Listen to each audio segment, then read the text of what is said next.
кыздардын арасында буллингдер аябай эле көп да. Мисалы, көп эле мектептерде кездешип келет, болгон аны кандайдыр бир нерсе менен жашырып, жабып, мисалы, коомго чыкпайт да.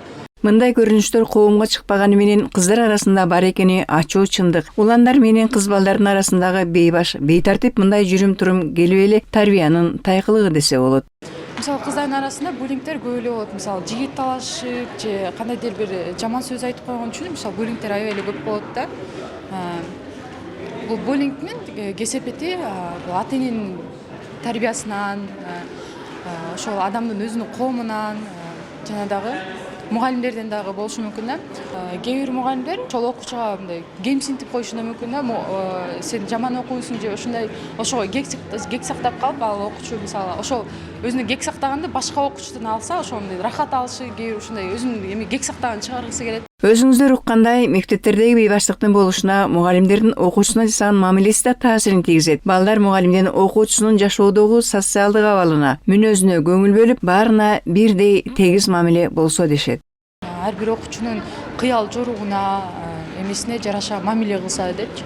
Ар бир окууну түшүнүп, анын үй бүлөлүк эмесин, статусун, ушуну бүт баарын карап чыкса, ошондо буллинг болбойт деп эсептейм да. Өспүрүмдөр арасындагы коопсуздукту сактоо максатында учурда мектеп окуучуларынын арасында ар кандай түшүндүрүү иштери өтүүдө. Өлүмгө чейин алып барган кырсыктардын кайталанбашы үчүн Маданият министрлиги уюштурган форумда жаштарды тарбиялоонун жаңы заманбап ыкмаларын колдонуу зарылдыгы айтылды.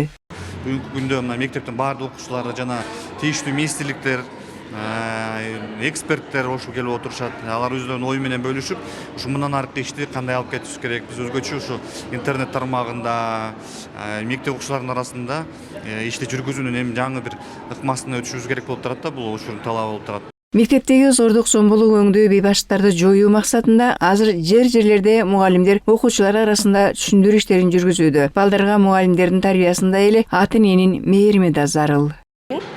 Биз азыркы учурда балдар менен ошол көйгөй боюнча, буллинг боюнча иш алып барып жатабыз. Бардык балдарга ошол жөнүндө түшүндүрмө берип атабыз. Тарбия завучтар менен бардыгыбыз биргеликте балдардын мындан аркы өсүшүнө, мындан аркы кандай өзүлөрүн алып жүрүшүнө толук маалыматтарды берип, иш-чараларды өткөрүп жатабыз. Бул менин окуучум. Бул деген өзү негизи ата-энеси менен өзү кароосу керек, ошо ата-энесинин мээрими керек.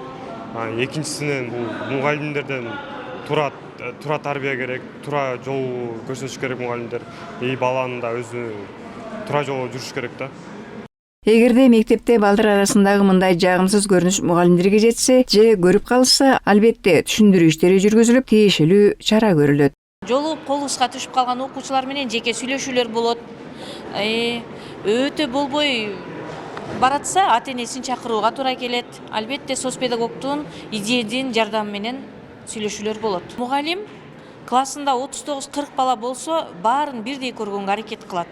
Ар бир класста жакшы окуган окуучу, начар окуган окуучу болот, бирок баарына бирдей мамиле жасаганга аракет кылышат. Адистердин айтуусунда бул көйгөйдүн жаралышына эң башкысы бала тарбиялоодон аксап жатабыз. Айрым балдарга ата-эненин мээрими жетишсиз. Мындай көрүнүштүн алдын алуу үчүн азыр баарыбыз ата-энелер, мугалимдер, жогорку класстардын лидер окуучулары жапа-тырмак аракет кылуусу учур талабы.